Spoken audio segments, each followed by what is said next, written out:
Chapter 7. How Telemachus saw Nestor.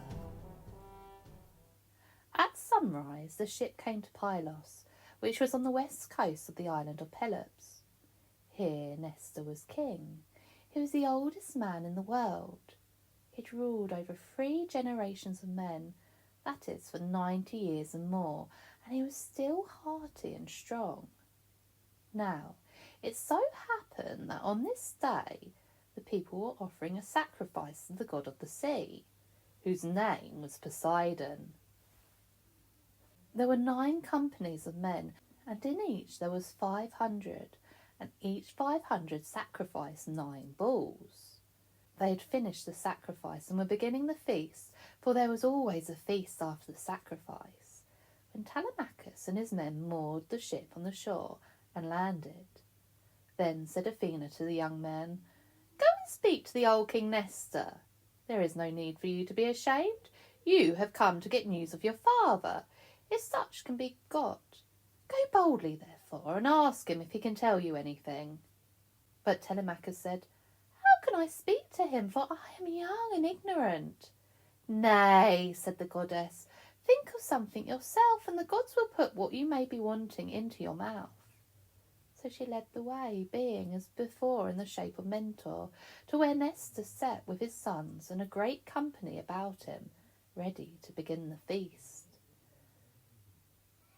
And when the men of Pylos saw the strangers, they shook their hands and made them sit down on the soft fleece of wool that had been laid down on the shore for seats.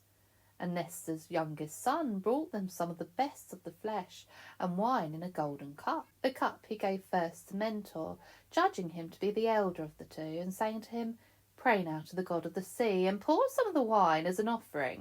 And when you've done so, give the cup to your friend, that he may do the same."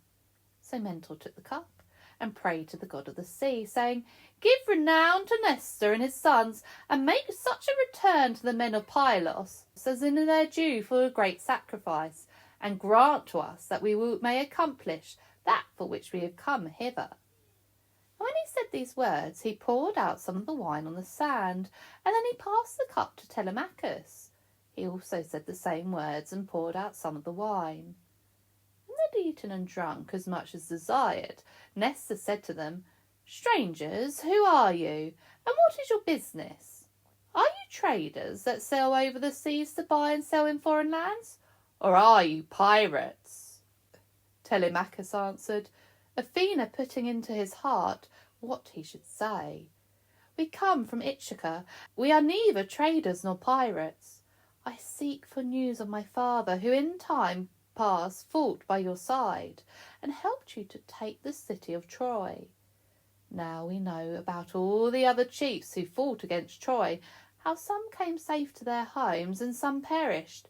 But of Odysseus, my father, no man knows anything, whether he's alive or dead. For this reason I come to you. It may be that you saw his death with your own eyes, or that you have heard of it from another who saw it.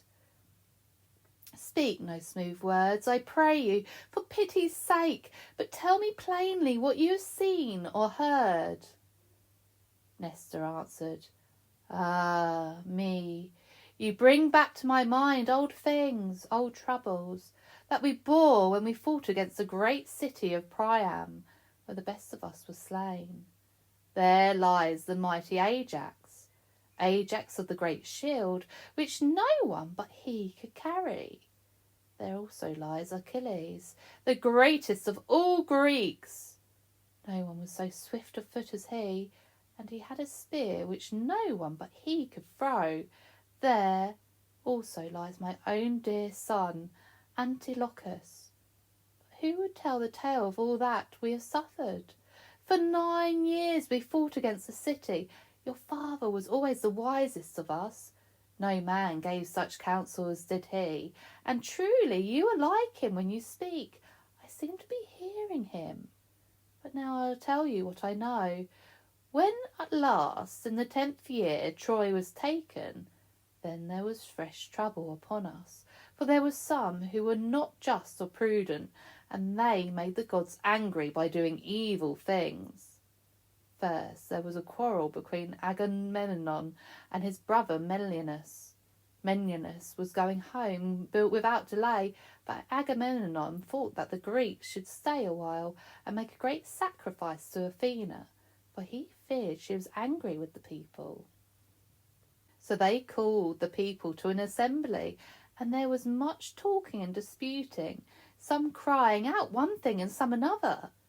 The next day I and the others that held with Menelaus launched our ships, and put into them all our goods and all the spoil that we had taken out of Troy, and so set sail.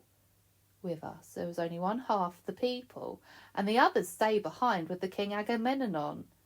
But when we'd gone but a little, there was another division, for your father Odysseus went back to Troy, and others went with him. But I knew in my heart that the gods were angry with us, for it was they that had caused this strife and division among us.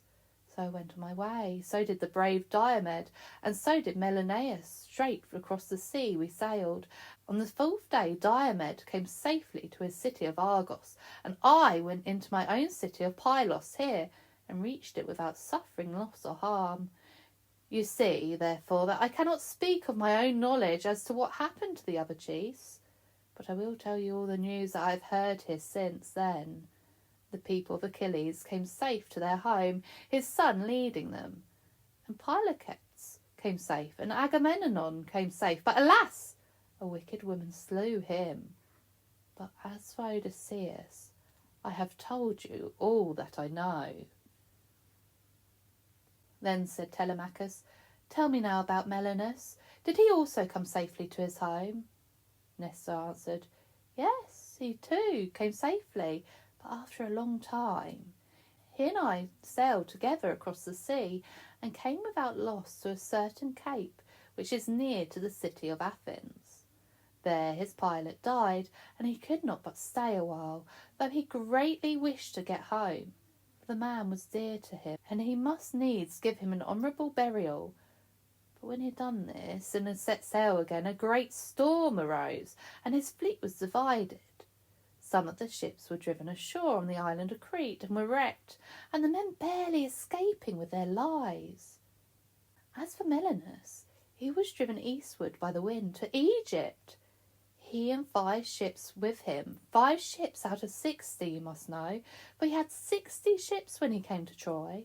For 7 years he wandered about in those parts, and in the beginning of the 8th year he came back, bringing much gold and other precious things with him in his ship.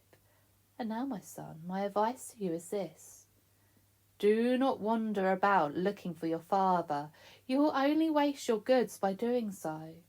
But go to Menelaus, where he lives in his own city of Sparta, and ask him to tell whether he has seen or heard anything about your father. You see that he has but lately come back after many wanderings, and if there is anything to be heard about your father, it has doubtless come to his ears. You can go on your own ship if you will, but there are many miles between Sparta and the sea, so that you would be better to go in a chariot. This I will provide for you, and the horses to draw it, and one of my sons to be your guide.